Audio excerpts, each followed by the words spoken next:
오늘의 주요 뉴스입니다. 흐린 날씨 속에도 전국의 해넘이 명소엔 올해 마지막 지는 해를 보러 온 시민들의 행렬이 이어졌습니다. 오늘 밤 서울 보신각에서 열리는 제아의 종 타종 행사엔 10만 명의 인파가 몰릴 것으로 전망됩니다. 노인 비하와 식민지 근대화론 옹호 등으로 논란이 됐던 민경우 국민의힘 비상대책위원이 자진 사퇴했습니다.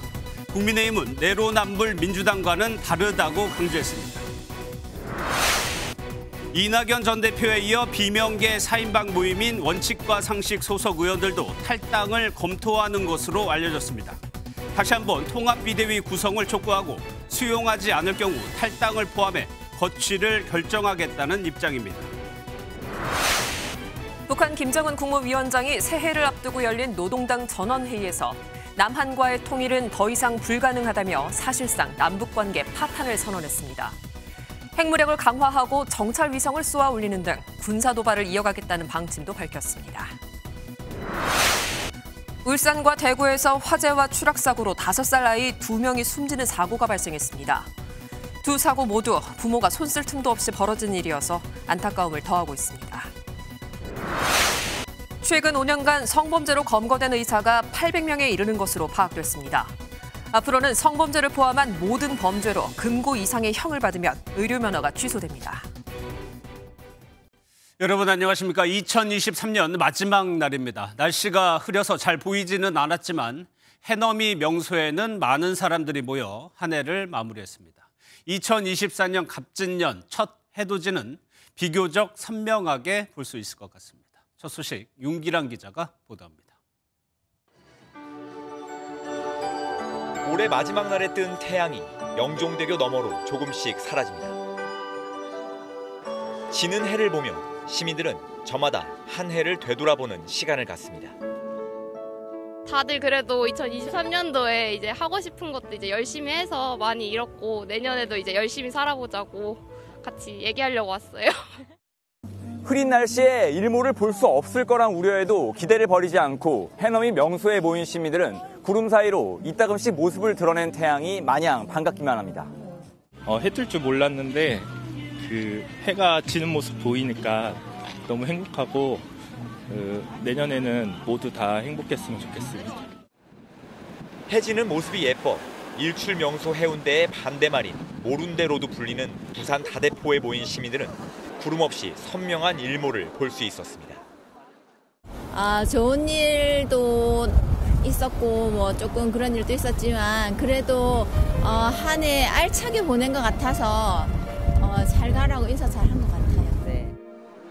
온종일 흐린 날씨로 대부분 지역에서 일몰을 볼 수 없었던 가운데 내일은 선명한 첫 해를 기대하며 일출 명소마다 인파가 몰릴 것으로 전망됩니다. MBN 뉴스 윤기랑. 서울 종로에서는 이제 4시간 반 정도 뒤면 제아의 종 타종 행사가 열립니다.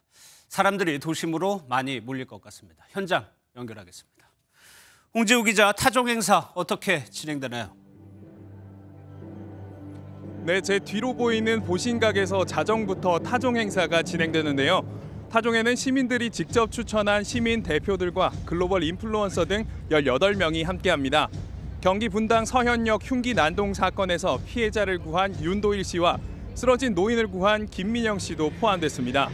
아직 시간이 남았지만 벌써 새해를 기대하는 시민들의 발걸음은 계속 이어지고 있습니다. 저희 아들이 올해 초등학교를 졸업하고 이제 중학교로 올라가는데 내년에 이제 보신각 종소리 듣고 좀 건강하고 공부 좀 열심히 했으면 하는 바람에 온 가족이 다 올라왔습니다. 친구도 그렇고 저도 그렇고 그냥 서로 하고 싶은 일, 이루고 싶은 꿈들 다 이뤘으면 좋겠고요. 타종에 앞서 밤 11시부터는 탈놀이 등 거리 공연이 예정돼 있고 종이 울리면 세종대로에는 지름 12m의 자정의 태양도 떠오릅니다. 임박해서는 사람들이 더 몰릴 것 같은데 역시 좀 걱정이 됩니다. 새해를 알리는 종소리를 듣기 위해서 이곳에만 10만 명이 모일 것으로 예상됩니다. 서울시와 종로구는 지난해보다 2배 정도 많은 1,100여 명의 관리 요원을 투입했습니다. 경찰들도 곳곳에 배치됐고 현장에는 응급 의료 인력이 상주하고 한파 쉼터도 준비됐습니다. 서울 지하철 1호선 종강역은 밤 11시부터 새벽 1시까지 무정차 통과되고 광화문역도 혼잡도가 높아지면 출입구를 통제할 수 있습니다. 새벽 2시까지 지하철과 버스가 연장 운행하고 아침 7시까지는 인근 도로도 통제됩니다. 이번 행사는 서울 세종대로와 동대문 디지털 플라자에서 생중계되는데요. 전 세계 50여 개국 3천여 팀의 인플루언서들이 참여하는 서울콘 행사에서도 카운트다운과 함께 대규모 공연이 열릴 예정입니다. 지금까지 서울 종로구 보신각 앞에서 MBN 뉴스 홍지호입니다. 정치권 소식입니다. 노인 비하 발언으로 논란을 빚은 국민의힘 민경우 비상대책위원이 공식 임명된 지 하루 만에 자진 사퇴했습니다. 국민의힘은 내로남불 민주당과는 다르다고 강조했지만 민주당은 인사검증 실패라고 날을 세웠습니다. 김태희 기자입니다. 논란이 됐던 민경우 전 국민의힘 비상대책위원의 과거 유튜브 발언입니다. 그러니까 지금 가장 최대의 비극은 노인네들이 너무 오래 산다는 겁니다. 빨리빨리 돌아가셔야. 죄송합니다. 파장이 커지자 한동훈 위원장이 김호일 대한노인회장에게 직접 전화를 걸어 사과하기도 했습니다. 그러나 이후 민 전 위원의 식민사관 옹호와 이태원 유가족 비하 등의 발언이 공개되면서 민경우 비대위원은 임명 하루 만에 자진 사퇴했습니다. 반성하고 책임질 줄 아는 국민의힘, 내로남불 민주당과는 완전히 다릅니다. 더불어민주당은 한동훈 비대위의 인사검증 실패라며 비판했습니다. 한동훈 비대위원장표 인사에 대해 부실검증, 인사 실패라는 말조차도 아깝습니다. 일부러 이렇게 모으기도 어려울 텐데 참 대단하십니다. 국민의힘은 여성 혐오 논란이 있던 박은식 비대위원에 대해서는 여러 차례 유감을 표명했다며 비대위 차원에서 거취를 거론하지 않았다고 설명했습니다. 한동훈 위원장은 오늘 신년사에서 국민의 비판을 경청하고 즉시 바꿔나가겠다고 말해 비대위원 논란과 관련한 자신의 입장을 에둘러 나타냈습니다. MBN 뉴스 김태희입니다. 어제 명락회동이 결실 없이 끝나면서 이낙연 전 대표가 당에 남을 가능성은 더 낮아졌습니다. 조만간 거취를 표명하겠다고 밝힌 만큼 민주당은 새해가 되면 당 내용이 수면 위로 올라올 전망입니다. 관건은 다른 비명계 인사들이 얼마나 따라 나갈지입니다. 또 나간다면 어디서 어떻게 모일지가 관심입니다. 원칙과 상식 소속 비명계 4인방은 이번 주 초에 이재명 대표에게 마지막으로 통합비대위 수용을 요구할 방침입니다. 그 답에 따라 거취를 결정할 것으로 보입니다. 전정인 기자가 보도합니다. 이낙연 전 민주당 대표는 이재명 대표와의 회동이 끝내 결렬되자 곧바로 탈당을 시사했습니다. 민주당의 변화 의지를 확인할 수 없었던 것이 매우 안타깝습니다. 좀 더 가치 있는 일을 위해서 제 갈 길을 가겠습니다. 이 전 대표는 이르면 3일 탈당해 신당을 창당할 것으로 보입니다. 새해 첫날인 내일은 행주산성에서 지지자들과 함께 신년 인사회를 열고 창당 결심을 거듭 강조하며 창당 작업에 속도를 낼 계획입니다. 연말까지 이재명 대표의 이선 후퇴와 통합 비상대책위원회 구성을 요구했던 원칙과 상식 소속 의원들도 조만간 자신들의 거취를 밝힐 예정입니다. 이번 주 초 이 대표에게 마지막으로 다시 한번 통합 비대위 수용을 요구하고 받아들여지지 않을 경우 함께 거취를 결단하겠다는 방침입니다. 당 잔류부터 탈당, 신당 창당까지 4가지 중 하나를 결정하겠다는 겁니다. 이낙연 전 대표에 이어 비명계 4인방도 이번 주에 거취를 결정할 것으로 보여 이번 주가 당 내용의 분수령이 될 전망입니다. MBN 뉴스 전정인입니다.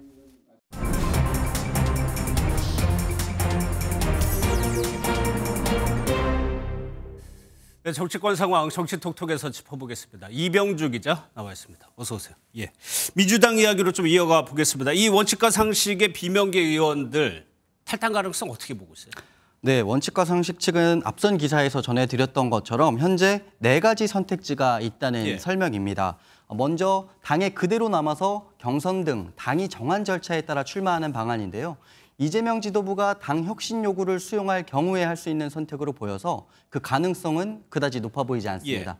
나머지 3가지 불출마와 탈당 후 무소속 등으로 출마하는 방안, 마지막으로 신당 창당입니다. 원칙과 상식은 이번 주 초에 이재명 대표 측에 최후 통첩을 하고 앞선 4가지 중에 하나를 선택하기로 했고요. 어떤 결정이든 소속 의원 4명이 함께할 거라고 강조했습니다. 그러면 이재명 대표가 이낙연 전 대표와 다르게 이들 4명을 끌어안을 가능성? 이거는 좀 어떻게 보고 있어요? 사실 이낙연 전 대표와 회동을 한 이후에 그 질문에 대한 답이 어느 정도 나왔습니다. 원칙과 상식이 요구하는 주장 받아들이기 어렵다는 겁니다. 사퇴나 비대위를 수용하기 어렵다 이렇게 말씀하셨고요. 오늘도 극적인 타협 가능성은 없을지 이재명 대표 측을 취재해봤는데요. 국민과 당원이 동의하면 어떤 방식이든 통합해야 한다는 게 입장이라면서도 원칙과 상식이 요구하는 제안은 국민이 동의하는 방식은 아닐 거다 이렇게 애둘러 거부의 뜻을 밝혔습니다. 그러면 그 선택지 중에 신당 부분 한번 보겠습니다. 이들이 탈당해서 결국 이낙연 전 대표의 신당에 합류할 것이다. 이런 얘기 줄곧 나왔었거든요. 말씀하신 대로 계속 그런 이야기 나오고 있습니다. 현재 이낙연 전 대표가 신당을 만들 경우 합류하겠다는 뜻을 공개적으로 밝힌 건 동교동계인 이석현 전 국회 부의장과 민주당 예비후보 검증에서 탈락한 최성 전 고양시장 정도입니다. 원칙과 상식은 그동안 선을 그어왔었는데요. 이낙연 신당 창당이 가시화되고 또 당 개혁의 시안으로 제시한 시간이 지나면서 그 합류 가능성이 높아졌다. 이런 분석이 나옵니다. 원칙과 상식 이원욱 의원은 최후 통첩 이후 이재명 대표 반응에 따라 결단할 것이라면서 말을 아꼈습니다. 그러면 여권의 신당 상황도 한번 보겠습니다. 이준석 전 대표가 이끄는 신당 어디까지 진척이 되고 있나요? 이준석 전 대표 측근으로 분류되는 천하용인의 합류 이어지고 있습니다. 국민의힘 허은하 의원도 이번 주 탈당하고 입장을 밝힐 것으로 알려져서 김용태 전 최고위원을 제외하고는 모두 합류할 거라는 전망에 힘이 실립니다. 이런 가운데 오늘 나온 여론조사에서 이준석 전 대표의 개혁신당 창당을 지지하지 않는다 이런 답변이 66.5%로 지지한다는 23.1%보다 크게 웃돌았습니다. 이 기자, 이번 총선에서 대통령의 지지율도 상당히 중요해요. 어떻습니까? 맞습니다. 말씀하신 대로 중요하고요. 앞선 조사와 같은 여론조사 결과에서 지지율 살펴보겠습니다. 윤석열 대통령에 대한 직무수행 평가 잘못하고 있다는 응답이 전주 대비 0.3%포인트 오르면서 58.5%를 기록했고요. 잘하고 있다는 응답은 0.2%포인트 내린 38.6%로 나타나서 올해 마지막 여론조사에서 지지율 40%의 벽은 넘지 못했습니다. 마지막으로 내일이면 이제 새해니까 여야 대표들의 첫 일정도 상당히 좀 상징성이 있을 것 같거든요. 어떻습니까? 먼저 한동훈 국민의힘 비대위원장은 내일 아침 국립서울현충원을 찾아서 참배를 합니다. 이후 중앙당 신년회에 참석하며 새해를 맞는데요. 모레에는 대전과 대구를 찾고 오는 4일에는 광주를 찾아 5.18 민주묘지를 참배하는 등 그야말로 전국 순회 일정을 소화합니다. 총선의 해인 만큼 전통적인 지지층 결집과 함께 외연 확장에 주력하는 모습입니다. 이재명 대표도 내일 국립현충원 참배 예정인데요. 시간차 방문에 한 위원장을 만나진 않을 것 같습니다. 이후에는 김대중 전 대통령 묘역을 참배하고 김해 봉하마을로 가서 노무현 전 대통령 묘역 참배와 함께 권양숙 여사를 예방합니다. 이튿날인 2일에도 문재인 전 대통령을 찾는다는 계획인데요. 이 대표, 기회가 될 때마다 통합을 외쳤던 만큼 새해 첫 일정으로 당 통합 메시지 부각한다는 전략입니다. 알겠습니다. 잘 들었습니다. 이병주 기자였습니다. 북한 김정은 국무위원장이 남북은 더 이상 동족이 아니라 적대적인 두 국가라며 남북관계 파탄을 선언했습니다. 그러면서 통일은 불가능하다고도 말했습니다. 핵무력 강화와 군사적 도발에 대한 정당성을 확보하려는 차원으로 풀이됩니다. 먼저 한범수 기자가 보도합니다. 통일은 성사될 수 없다. 김정은 북한 국무위원장이 어제 열린 노동당 전원회의에서 꺼낸 핵심 발언입니다. 통일이 불가능해진 이유는 남한에서 10차례 이상 정부가 바뀌어도 정권 붕괴와 흡수통일 기조는 달라지지 않았기 때문이라고 밝혔습니다. 그러면서 남북 관계가 더 이상 동족 관계가 아닌 적대적인 두 국가 관계로 고착됐다고 언급했습니다. 조선중앙통신에 따르면 김 위원장은 우리 정부를 미국의 식민지 졸개라고 지칭하며 대남기구를 축소하거나 폐지하겠다는 뜻을 드러내기도 했습니다. 본인들이 유리한 남북관계 형성이 불가능하다고 판단한 것 같고 그렇기 때문에 헤어질 결심을 확실히 한 거다. 본인들의 전략적 판단에 의해서 언제든 다시 새해 들어 북한의 대남 군사 도발이 더 거세질 것임을 예상케 하는 대목도 담겼습니다. 남조선 전 영토를 평정하기 위한 대사변을 준비해야 한다며 핵무력을 증강하고 정찰 위성 3개를 추가로 발사하겠다는 내용이 들어간 겁니다. 무인기와 전자전 수단을 개발하겠다는 방침도 명확히 했습니다. 이번 노동당 결정과 관련해 정부와 여당은 압도적 힘으로 북한을 견제하겠다는 논평을 냈습니다. 민주당은 김 위원장이 위험한 카드를 꺼냈다면서도 북한과 대화를 촉구했습니다. MBN 뉴스 한범수입니다. 문제는 앞으로 북한이 어느 정도까지 군사적 긴장감을 높일지입니다. 정치부 김세희 기자와 짚어보도록 하겠습니다. 어서 오세요. 예. 우선요, 북한이 중요 정책은 대개 신년사에서 발표하는데 이거는 어제 전원회의에서 나온 내용이었죠. 네, 맞습니다. 북한은 2019년 이후 김 위원장이 주재하는 전원회의를 열어 한 해를 결산하고 새해 정책을 방향을 내놓고 있습니다. 보통 마지막 날 회의에서 발표하는 김 위원장의 결론이 신년사를 통해 보도돼 왔었는데요. 올해는 이례적으로 하루 앞당겨진 오늘 나온 겁니다. 예, 여기서 북한이 대한민국이라는 호칭, 우리한테는 익숙하지만 남북 관계에서는 거의 안 쓰는 호칭이란 말이에요. 이게 처음인가요? 그건 아닙니다. 대한민국 호칭을 사용한 건 이번이 처음은 아닌데요. 예.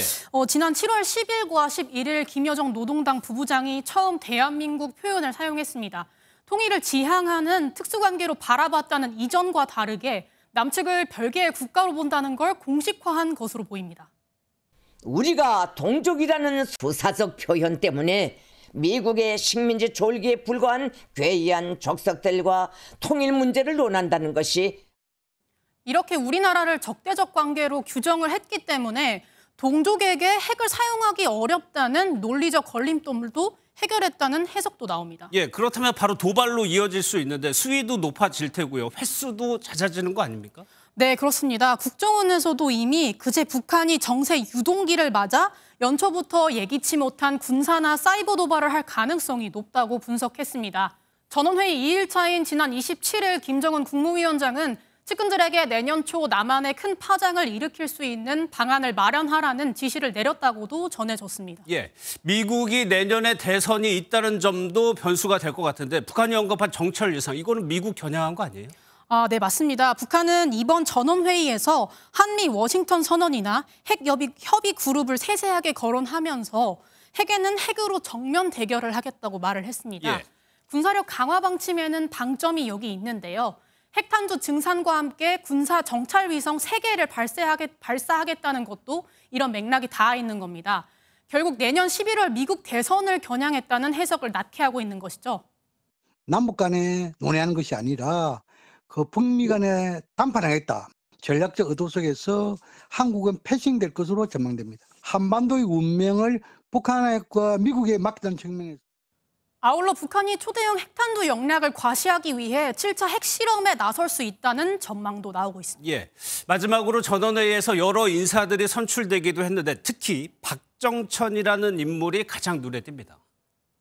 네, 북한의 중앙군사위원회 부위원장으로 이번에 선출됐는데요. 이 직책은 그야말로 군부 1인자입니다. 이외에도 박정천은 중앙위원회 위원과 정치국 위원회도 이름을 올렸고 당 중앙위원회 비서로도 선출됐습니다. 재작년 6월 코로나19 방역에서 문제가 생겼던 중대 사건으로 군 계급이 강등당하고 올해 1월 1일에는 중앙군사위 부위원장에서 해임되기도 했었죠. 김 위원장이 ICBM 등 신형 전략무기 시험 발사를 현지 지도할 때마다 수행했던 박 부장의 복귀 자체가 강경한 대남 메시지라고 볼 수 있습니다. 알겠습니다. 잘 들었습니다. 김세희 기자였습니다. 네, 새해를 앞두고 가슴 아픈 사고 소식 전해드리기도 했습니다. 울산과 대구에서 5살배기 아이들이 숨졌습니다. 한 명은 엄마가 잠깐 낮잠 든 사이에 16층에서 추락했고요. 다른 한 명은 아빠가 이사갈 집을 청소하러 간 사이에 화재로 숨졌습니다. 못 잡힌 두 아이의 명복을 빌겠습니다. 박상호 기자입니다. 2층 창문 곳곳에서 희뿌연 연기가 뿜어져 나옵니다. 어제 오후 5시 5분쯤 울산의 한 원룸 건물에서 불이 났습니다. 처음에 회색 연기 나다가 나중에 까만 연기 났거든요. 그래갖고 제가 신고하고 나서 이제 보니까 사람들이 막 나오는 거예요.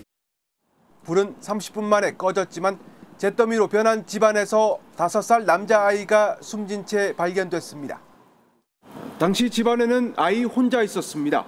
아빠와 단 둘이 살고 있었는데 아빠가 잠시 집을 비운 사이 불이 났습니다. 아빠는 곧 이사할 집에 가 미리 청소하고 있었던 것으로 전해졌습니다. 좀 마음 짠하지. 이런 것 때문에 우리 것 때문에 2층에 있던 뛰내리고 왔겠지만 얘가 그런 걸 분별을 못 하잖아요. 경찰과 소방당국은 집안 전자레인지에서 불이 시작된 것으로 추정하고 국립과학수사연구원과 합동감식을 진행할 예정입니다.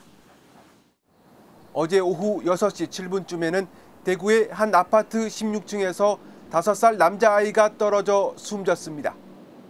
베란다 난간 앞에 놓인 뭔가를 밟고 올라갔던 것으로 추정되는데 당시 집에 있던 엄마는 낮잠을 자고 있었던 것으로 알려졌습니다.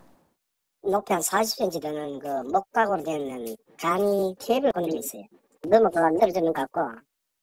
경찰은 아파트 옥상에서 내려다보는 CCTV 영상을 토대로 정확한 사고 경위를 조사하고 있습니다.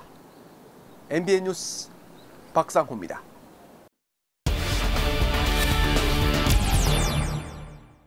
네, 앞서 성범죄 의사와 관련해서 사회부 연장현 기자와 함께 조금 더 이야기 나눠보도록 하겠습니다. 자, 연 기자, 네. 성범죄를 저지른 의사들이 상당히 많은데 이 리포트에 나온 것 말고도 추가로 취재된 사례들이 좀 있습니까? 네, 그렇습니다. 올해 초에는 서울 아산병원의 한 교수가 2021년부터 전공의와 간호사 등 10여 명을 상습적으로 성추행한 사실이 드러나 충격을 줬습니다. 당시 취재 결과 일부 피해자는 충격에 정신과 진료까지 받는 상황이었는데요. 하지만 해당 교수는 당시 병원으로부터 5개월의 정직 처분만 받았고 지난 9월 복직을 해서 논란이 된 바 있습니다. 이에 앞서 지난 2019년에는 의사가 성범죄로 실형을 선고받기도 했는데요. 당시 재판에서 의사 A씨는 직업이 의사여서 걱정이 돼 술에 취한 여성에게 다가갔다가 합의하에 성관계를 맺었다고 주장했습니다. 하지만 재판부는 당시 피해 여성이 몸을 가누지 못할 정도로 취해 있었던 점 등을 고려해서 A씨에게 징역 2년을 선고했습니다. 병원 안팎으로 의료인들의 성범죄가 물론 없어야겠습니다만 네. 병원 내부에서요. 내부에서 미리 예방할 수 있는 방법이 있지 않을까요? 네, 가장 효과적인 방법으로 거론됐던 게 바로 수술실 안쪽에 네. 의무적으로 CCTV를 설치하게 해야 한다는 의견입니다. 이런 목소리가 커지면서 수술실 내 CCTV 설치 의무화 법안이 국회를 통과해 지난 9월부터 이미 시행 중입니다. 하지만 대한의사협회와 대한병원협회는 해당 법안에 대해 헌법 소원을 제기하는 등 반발이 계속되고 있습니다. 수술실 내에 CCTV를 의무적으로 설치하는 건 전 세계적으로도 유례가 없고 의료행위 위축 등으로 이어질 수 있다는 게 그 이유입니다. 성범죄도 문제입니다만 최근에는 이 의사들이 마약을 제공하는 사례들도 속속 드러나고 있잖아요. 네, 그렇습니다. 최근에도 성형외과 의사 B씨가 연예인 마약 사건에 연루된 유흥업소 여실장에게 마약을 준 혐의로 구속돼서 검찰에 넘겨졌죠. 또 앞서 리포트에서도 나왔던 것처럼 이른바 롤스로이스 사건에서도 의사가 운전자에게 마약류를 처방했었습니다. 현실적으로 의사가 치료 목적이었다고 한다면 프로포폴 같은 마약성 진통제를 처방하는 걸 막기는 어려운 상황이죠. 그럼에도 최소한 무분별한 처방은 막아야 한다는 게 전문가들의 의견입니다. 함께 들어보시죠. 이 사람이 의료용 마약류를 처방받은 내역들을 확인하는 것들을 좀 더 의무화시켜서 제대로 볼 수 있게 하는 게 중요하고. 네, 이를 위해 식약처의 마약류 통합 관리 시스템 이용률을 높이는 동시에 시스템 자체 개선에도 힘을 기울일 필요가 있다고 덧붙였습니다. 네, 여기까지 듣도록 하겠습니다. 사회부의 연장현 기자였습니다. 지금 제가 손에 들고 있는 바로 이것은요. 겨울 필수품으로 들고 다니게 되는 핫팩입니다. 주머니에 이거 하나 넣고 나가면 추위에 완장무장한 것 같은 그런 마음이 드는데요. 그런데 이게 쓸 때는 요긴 한데 다 쓰고 나서 처리 과정이 문제입니다. 환경오염 문제가 일고 있는데 박혜빈 기자가 취재했습니다. 서울의 한 편의점에 들어가니 가장 먼저 핫팩이 눈에 띕니다. 추운 겨울 날씨에 손님들이 너도 나도 찾다 보니 아예 문 앞에 진열해 놓은 겁니다. 핫팩을 바로 찾는 손님들이 많고 많이 팔릴 땐 하루에 50개씩도 팔리고요. 특히 한파가 기승이던 2주 전 핫팩은 불티나게 팔렸습니다. 그렇다면 이 다 쓴 핫팩은 어떻게 처리될까요? 핫팩 내부에는 철가루와 활성탄, 질석 등이 담겨 있습니다. 하지만 철가루의 산화 반응이 한 번 끝나면 더 이상 열을 발생시킬 수 없습니다. 이 때문에 원천적으로 재활용을 할 수 없어 일반 쓰레기와 함께 소각장에서 태워야 합니다. 소각로에 넣기 전 한 차례 걸러낸 쓰레기들입니다.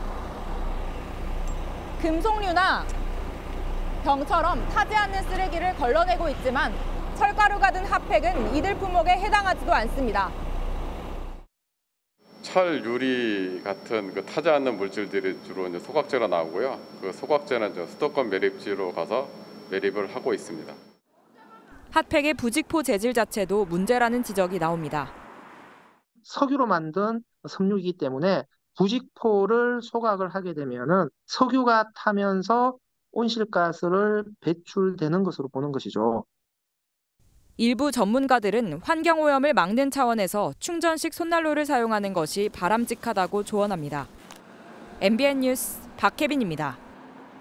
정부가 새해 저출산 대책을 내놨습니다. 아이를 낳으면 경제적 지원이 대폭 확대되는데요. 신생아 특례대출, 육아휴직급여, 그리고 첫째 다르고 또 둘째 다른 지원금 등 살펴볼 내용들이 많습니다. 자세한 내용은 이혁은 기자가 전해드립니다. 2년 전 결혼한 최한음 씨는 당분간 자녀 계획이 없습니다. 자녀들에게 들어가는 비용을 좀 주변의 평균치로 보면 좀 적지 않게 월급에서 차지하는 비중이 많다 보니까 많은 고민을 하게 되는 것 같습니다. 올해 우리나라 가임 여성 1명이 평생 낳을 것으로 기대되는 합계 출산율은 0.72명, 내년에는 더 떨어져 0.68명에 이를 것으로 추산되고 있습니다.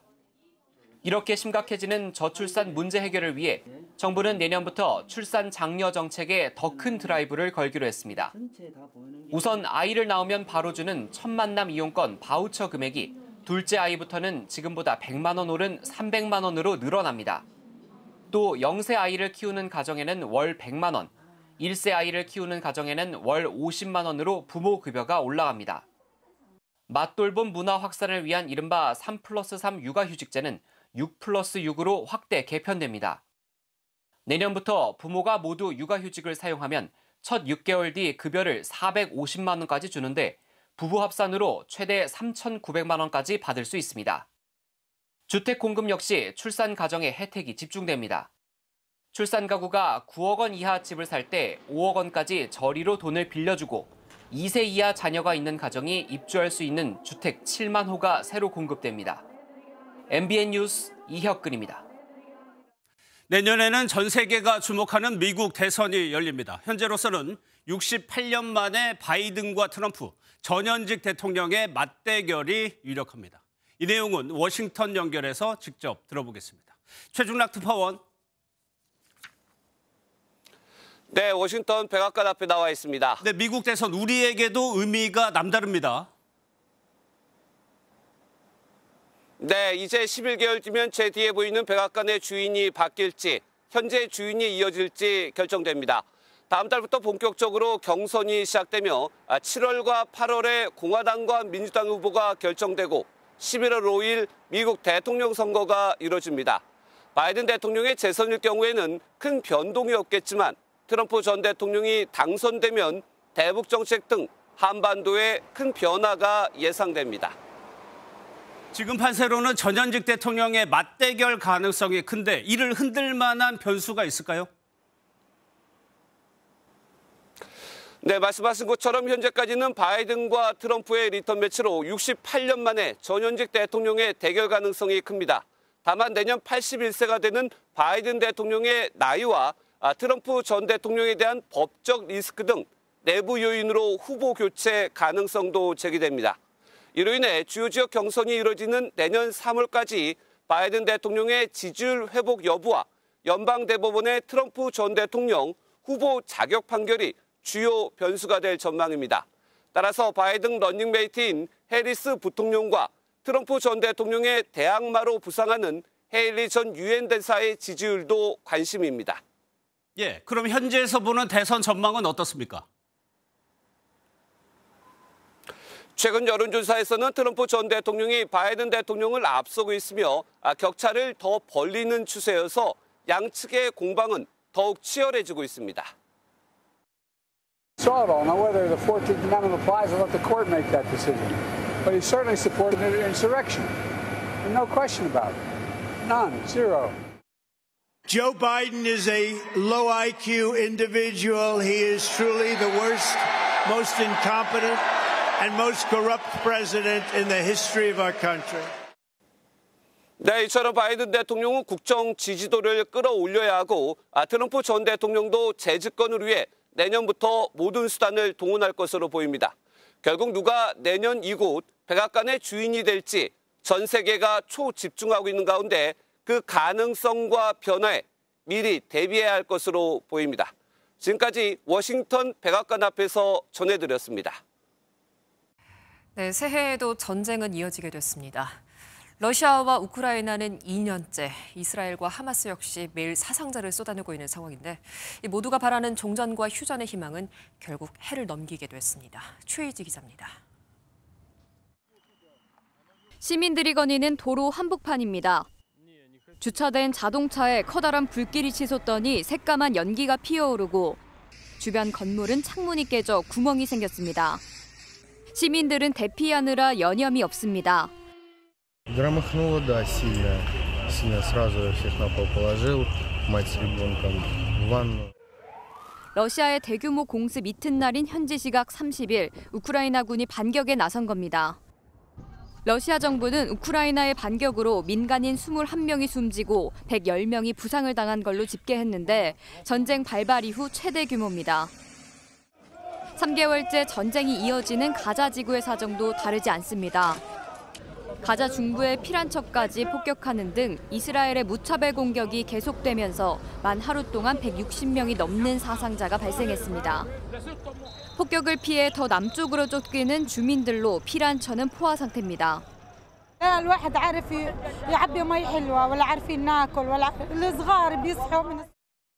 여기에 더해 예멘 반군의 홍해 공격도 끊이지 않는 상황. 세계 곳곳에서 계속되는 전쟁의 상흔은 해가 바뀌어도 씻기지 않을 전망입니다.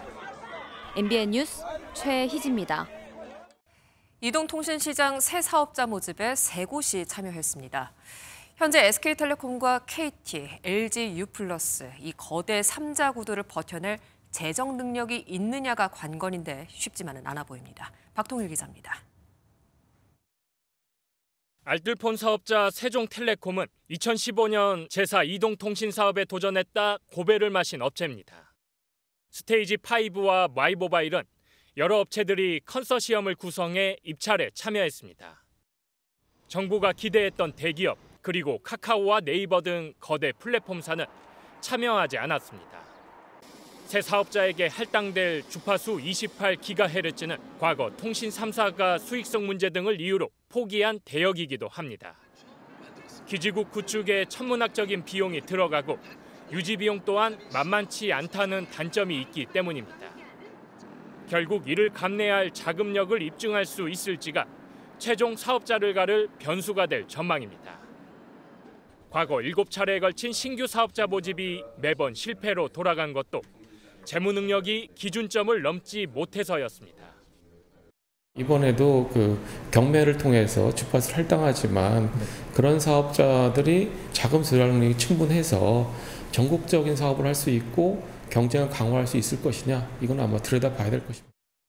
20년째 이동통신시장을 장악 중인 3사의 합산 영업이익은 7분기 연속 1조 원을 넘어섰습니다. 이번에 4번째 사업자가 최종 선정된다 하더라도 견고한 3사 독과점 시장에서 수익을 내는 건 또 다른 문제입니다. MBN 뉴스 박통일입니다.